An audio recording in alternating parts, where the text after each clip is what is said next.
Pemirsa, kontak senjata terjadi saat pencarian mantan Kasat Reskrim Polres Teluk Bintuni, Ibtu Tommy Samuel Marbun di Papua Barat Daya. Operasi pencarian kali ini dipimpin langsung oleh 3 Jenderal Polri.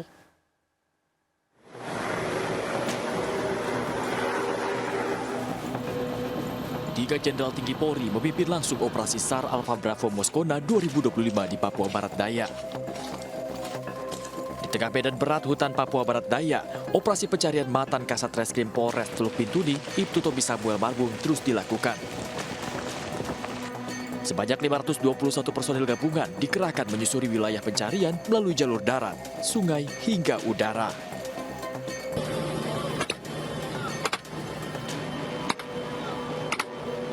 Di tengah operasi ini, kelompok kriminal bersenjata melakukan penyerangan terhadap posko Satgas Alfa Bravo di wilayah hutan Moskona. Kontak senjata pun tak terhindarkan. Tidak ada korban jiwa dalam peristiwa ini. Tentu saja kita mencari di sekitar TKP, ya, kemudian bergerak di zona merah. Zona merah itu adalah dari titik TKP sampai Muara Meyerga. Ini akan dicari oleh tim SAR yang dari Brimob, bergabung dengan beberapa tim. Sebelumnya, mantan Kasat Reskrim Polres Teluk Bintuni, Ibtu Tommy Samuel Marbun dinyatakan hilang sejak 18 Desember 2024 lalu. Hingga kini, proses pencarian terus dilakukan. Dari Teluk Bintuni, Papua Barat Daya, Chandri Sudipati, iNews melaporkan. Kita beralih ke informasi selanjutnya, pemirsa. Gaduh ijazah palsu milik Joko Widodo terus bergulir. Didampingi tim kuasa hukumnya, Presiden ke-7 RI ini akhirnya melapor ke Polda Metro Jaya. Bersama kuasa hukumnya, Jokowi langsung memasuki ruangan Sentra Pelayanan Kepolisian Terpadu atau SPKT Polda Metro Jaya. Jokowi sempat meninggalkan ruangan SPKT dan berpindah ke gedung lain di Polda Metro Jaya, namun tidak memberikan pernyataan apapun. Terkait kasus tuduhan ijazah palsu Jokowi, sudah terdapat 2 laporan masyarakat. Laporan pertama dilayangkan Pemuda Patriot Nusantara ke Polres Metro Jakarta Selatan dan Polres Metro Jakarta Pusat. Sementara laporan kedua dibuat Pradi Bersatu dan dilaporkan ke Polres Metro Jakarta Selatan.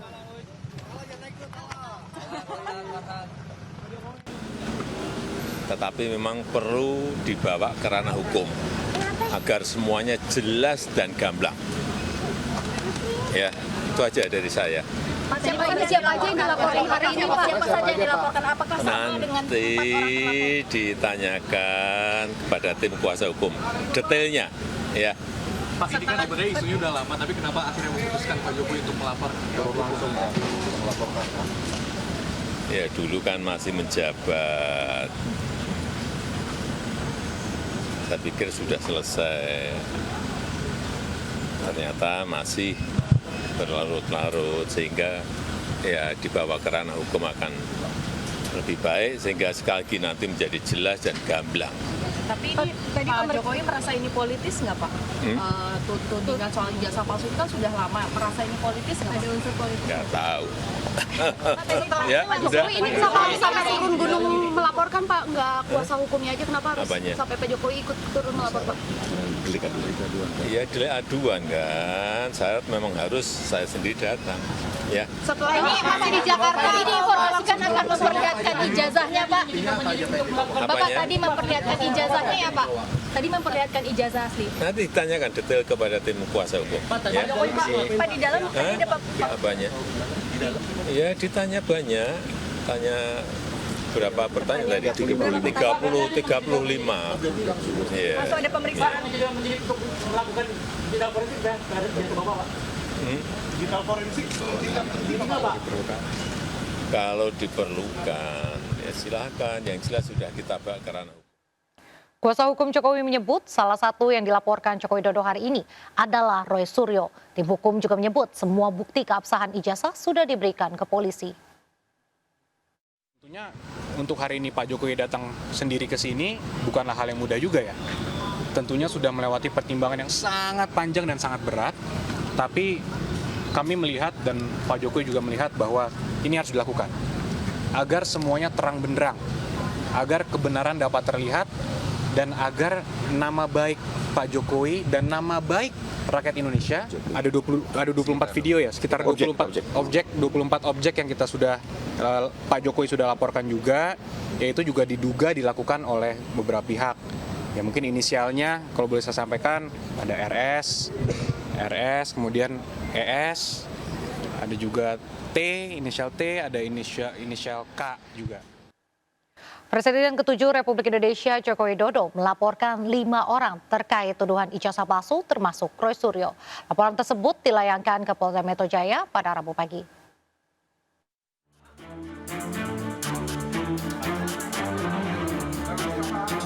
Presiden ke-7 Republik Indonesia Joko Widodo membuat laporan di Polda Metro Jaya terkait tudingan ijazah palsu. Total ada 5 terlapor dalam kasus ini, diantaranya mantan Menpora Roy Suryo, Dr. Tifauziah Tiasuma.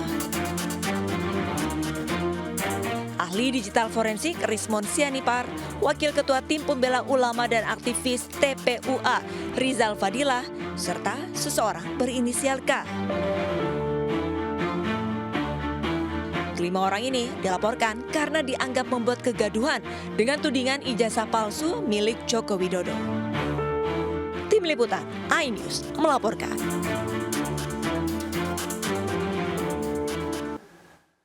Sementara itu, sidang lanjutan gugatan tuduhan ijazah palsu terhadap Presiden ke-7 Republik Indonesia Joko Widodo digelar hari ini di Pengadilan Negeri Kota Solo. Sidang mediasi gugatan soal dugaan ijazah palsu Jokowi digelar tertutup di Pengadilan Negeri Kota Solo. Sidang dihadiri oleh pihak penggugat dan tergugat yang diwakili oleh kuasa hukum Jokowi, YB Irfan. Hakim mediator ditunjuk berdasarkan kesepakatan para pihak sesuai undang-undang yang berlaku. Jokowi sendiri tidak hadir dalam sidang dikarenakan melapor ke Polda Metro Jaya terkait tuduhan ijazah palsu. Sidang mediasi dipimpin oleh Hakim mediator Profesor Adi Sulistiono.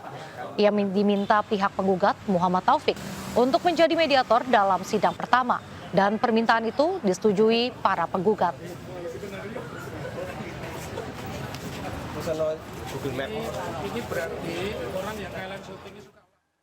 Pemirsa, pemuda Patriot Nusantara melaporkan Roy Suryo CS atas tuduhan telah membuat kegaduhan terkait ijazah Jokowi di Polres Metro Jakarta Pusat. Pelapor membantah melayangkan laporan berdasarkan perintah Presiden ke-7 Joko Widodo, melainkan atas dasar inisiatif sendiri.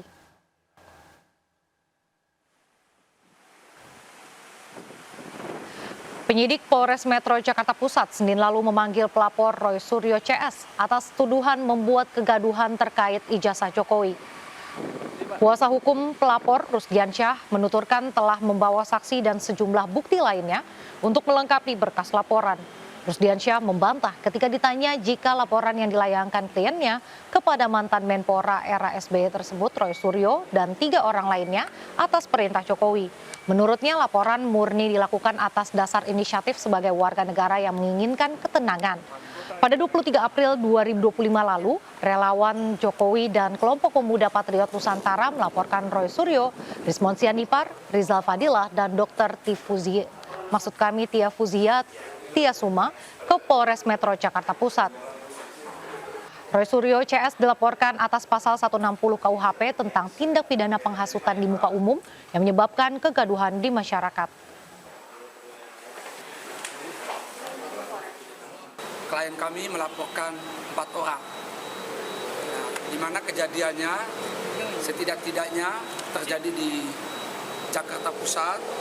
Tindakan penghasutan itu terjadi akibat tindak penghasutan itu yang dilakukan oleh beberapa orang telah mengakibatkan kegaduhan. Yang dilaporkan itu inisial RS, terus RSN, terus RF, 1 perempuan, TT. Itu kami duga telah terjadi ya, perbuatan pidana ya, telah melanggar ketentuan pasal 160 KUHP. Sementara itu, relawan alap-alap Jokowi melaporkan Roy Suryo ke Mapolrestabes Semarang karena dugaan telah memfitnah Jokowi terkait ijazah palsu. Selain Roy Suryo, 3 orang lainnya, yakni Dr. Tifauzia Tiasuma, Rismon Sianipar, dan Rizal Fadila dilaporkan dengan kasus yang sama. Pasal yang dituntutkan dalam laporan tersebut adalah penghasutan.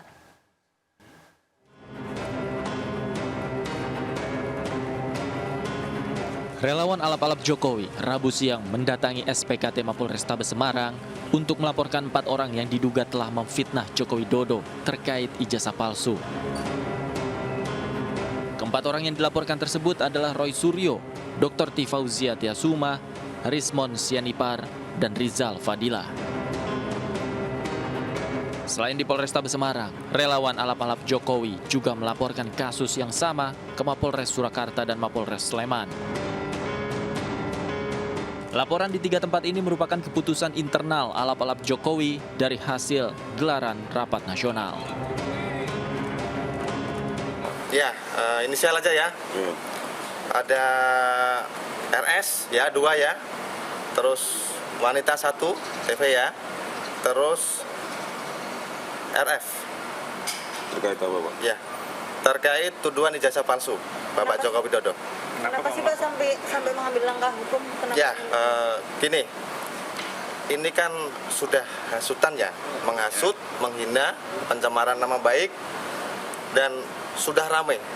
Kemungkinan teman-teman juga tahu semua, hampir seluruh masyarakat Indonesia melalui media sosial, ini sudah beredar. Dan kami sebagai relawan beliau dan sebagai masyarakat sangat terusik.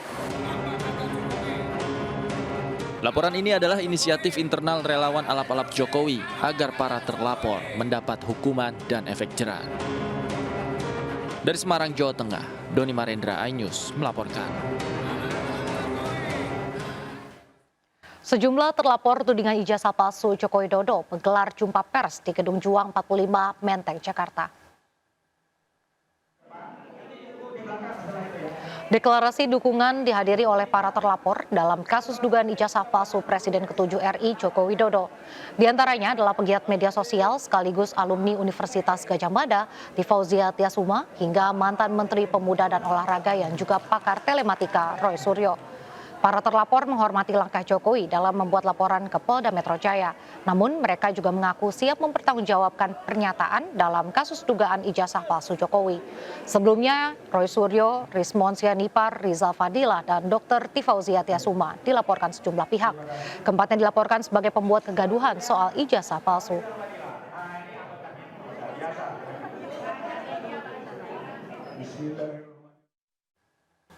Sementara itu, pakar telematika Roy Suryo menyambut baik laporan Presiden ke-7 RI Joko Widodo atas dugaan ijazah palsu. Menurutnya, langkah ini justru akan menguji kebenaran ijazah Jokowi ke hadapan publik. Detik ini juga kebetulan Joko Widodo memberikan laporan langsung di Polda Metro Jaya. Itu bagus, berarti masuk kerangka. Berarti apa? Memang dia harus menunjukkan ijazahnya. Karena yang kita tuntut adalah ijazah yang disebut asli. Dan kalau nanti pemeriksaan itu ternyata di luar apa yang kita sajikan selama ini, ya kita siap adu data, adu kebenaran. Insya Allah apa yang sudah saya lakukan, Dr. Risma lakukan, Pak Rizal Fadila saja lakukan, dan Dr. Tifa lakukan, itu kita tidak membohongi. Informasi lain pemirsa, pada hari pertama aturan yang mewajibkan ASN naik transportasi umum, Gubernur Jakarta Pramono Anung dan Wakil Gubernur Jakarta Rano Karno naik transportasi umum ke Balai Kota.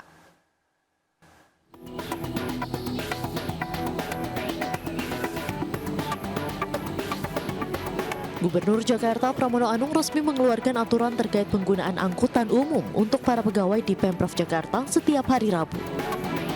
Aturan yang dituangkan dalam instruksi Gubernur DKI Jakarta nomor 6 tahun 2025 ini diberlakukan terhadap 65.000 ASN Pemprov Jakarta tak terkecuali. Pada hari pertama pemberlakuan kebijakan ini, Gubernur Jakarta Pramono Anung berangkat kerja naik Transjakarta dari kediamannya di Jalan Suropati Menteng, Jakarta Pusat.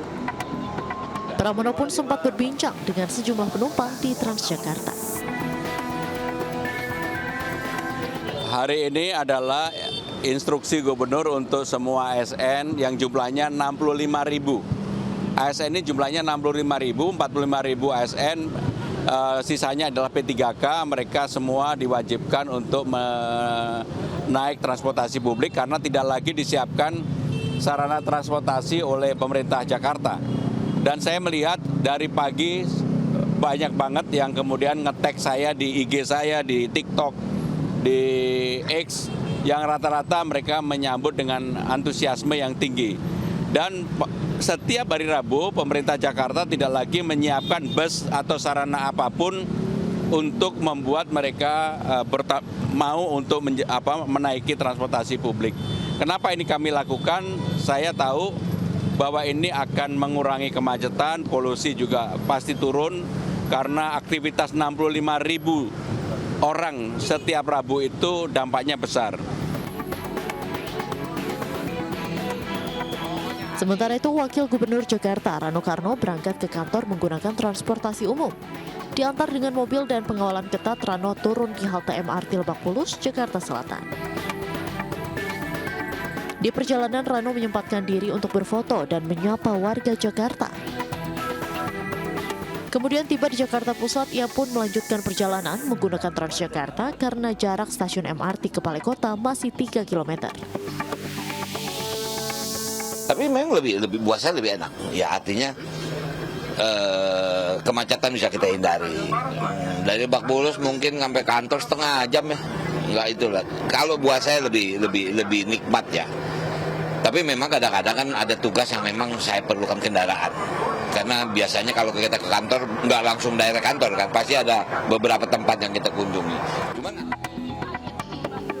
Untuk diketahui, kini seluruh ASN Pemprov Jakarta harus menggunakan angkutan umum untuk berangkat ke tempat kerja setiap hari Rabu.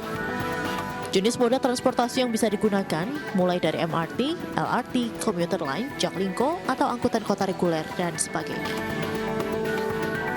Dari Jakarta, tim liputan iNews melaporkan.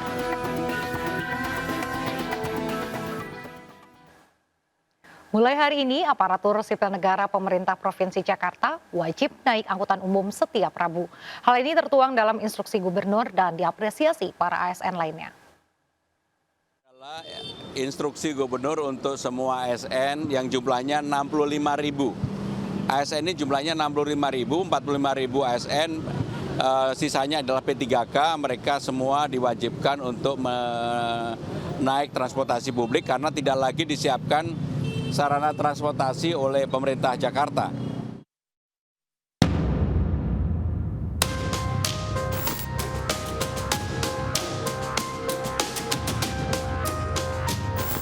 Tiap hari Rabu 30 Maret 2025, ASN harus naik transportasi umum mulai berlaku. Kebijakan yang tertuang pada Instruksi Gubernur Daerah Khusus Ibu Kota Jakarta Nomor 6 Tahun 2024 mewajibkan ASN untuk naik angkutan umum setiap hari Rabu. Terlihat para ASN hampir di seluruh Jakarta menjalankan instruksi ini. Salah satunya adalah Wali Kota Jakarta Timur. Sejak awal pagi menjelang, yaitu pada pukul 6 pagi, PLT Jakarta Timur ini naik angkot menuju ke kantor. Setelah naik angkot, Iin pun melanjutkan perjalanannya dengan menggunakan Transjakarta. Hal menarik pun ia temukan saat naik kendaraan umum. Sebenarnya bisa masuk dengan nyaman, cuma karena dorong-dorongan. Nah ini mungkin perlu kehati-hatian juga karena kan ada juga resiko tuh kalau dorong-dorongan bisa resiko masuk ke itu tadi kan lubang tuh. Jangan sampai lah kita pelan-pelan juga pasti akan dapat semuanya. Gitu. Tak hanya ASN dari Jakarta Timur, ASN dari Jakarta Selatan pun beramai-ramai memenuhi Transjakarta pada Rabu pagi. Mereka menjalankan instruksi gubernur dan naik transportasi umum menuju ke kantor Wali Kota Jakarta Selatan. Kebijakan ini pun diapresiasi oleh aparatur sipil negara lainnya.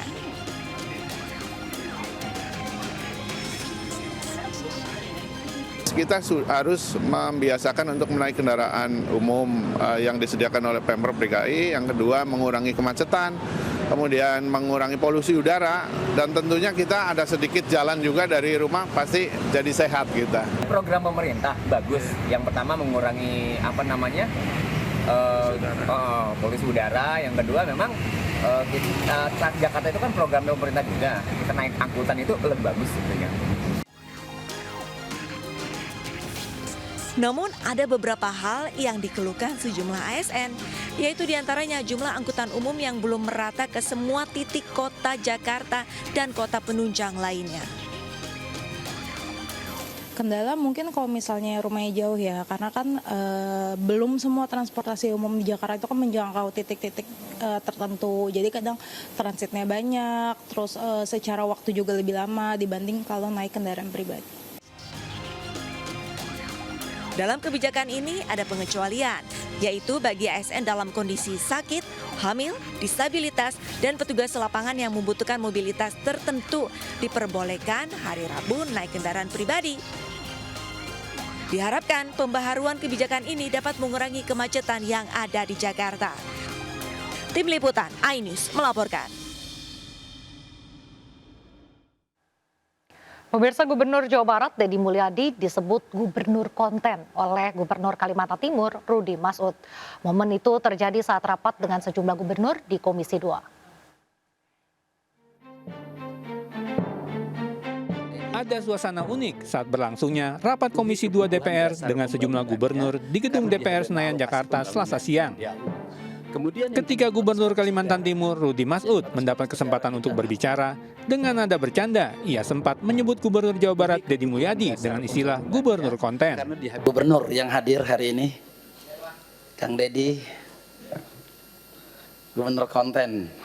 Nah, mantap nih Kang Deddy nih. Terkurasnya dana alokasi. Sebutan ini tak membuat Deddy Mulyadi tersinggung. Saat tiba gilirannya berbicara, Deddy pun merespon sebutan gubernur konten tersebut dengan memaparkan keberhasilannya menekan biaya belanja rutin iklan Pemprov. Tak tanggung-tanggung dengan konten medsosnya, Deddy mengaku berhasil menekan belanja iklan dari 50 miliar rupiah menjadi hanya 3 miliar rupiah saja. Dan terakhir tadi Pak Gubernur Kaltim mengatakan gubernur konten, alhamdulillah.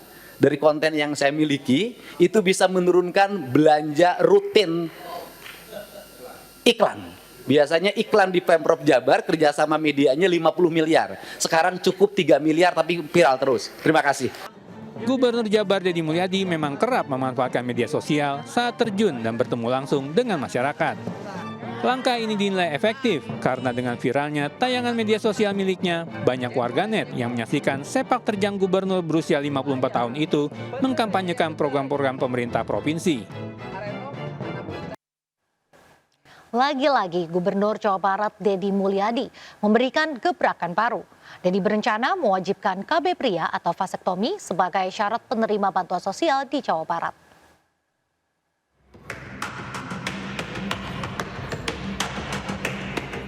Rencananya warga Jawa Barat harus terdaftar dalam kepesertaan keluarga berencana atau KB sebagai prasyarat dalam penerimaan bantuan sosial.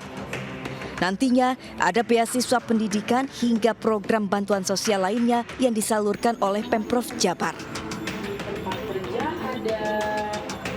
Usulan ini disampaikan oleh Gubernur Jawa Barat Deddy Mulyadi. Tujuannya supaya masyarakat dapat mengatur waktu kelahirannya sehingga dapat menekan angka kemiskinan di Jawa Barat. Deddy juga menegaskan prioritas KB dilakukan untuk pria, supaya suami ikut bertanggung jawab dan tidak hanya membebani sang istri. Maka para penerima bantuan sosial, apakah nanti bantuan biaya kelahiran, bantuan rumah sakit, bantuan listrik, bantuan pangan non tunai, bantuan perumahan, bantuan tanah, ya saya harap bantuan beasiswa untuk anaknya, saya harapkan yang laki-lakinya loh, saya harapkan suaminya atau ayahnya yang ber-KB sebagai bentuk tanda tanggung jawab terhadap diri dan keluarganya. Jangan terus-terusan dibebankan pada perempuan. Nantinya langkah ini diambil agar bantuan dari pemerintah, baik provinsi maupun pusat bisa didistribusikan secara lebih merata. Dari Depok, Jawa Barat, Iyung Rizky, iNews melaporkan.